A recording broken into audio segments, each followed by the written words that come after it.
Ya, sekarang sudah mulai kita khawatir ini. Dalam proses tahap pernikahan ada yang namanya ngebet. Ngebet ini bukan pakai tali, pakai cincin. Pakai cincin. Zaman dulu ngebet tuh simpel bae. Paling ngirim 4 kok keluarga kita orang betino biasa ngebet nih. Datang ke rumah calon mantu tadi si betino tadi. Anak lanang kita dak melok-melok masih nyogok dipasang wong abahnya. Minari jadi lolo. Melok juga no beberais. Ya, makin ngawak bunga pula. Nyontoh siapa ini gawe? Bahkan makai ke cincin itu, ada yang tak makai ke cuma ngenjuk bae, ada yang makai ke. Ya Allah. Nah ini penyakit wong lolo ngawikin ini, jangan ditiru.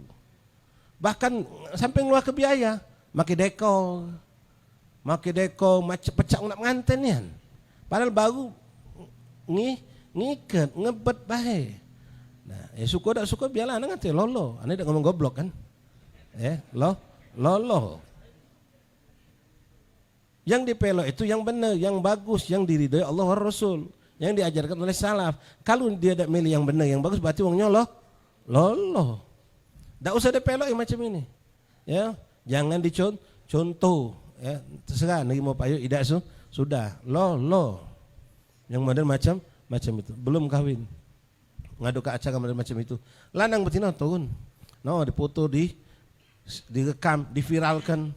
Kadang-kadang dieditnya dijadikan cantik, pecah sudah macam film India. Mungkin banyak nonton film India apa sinetron Korea barangkali.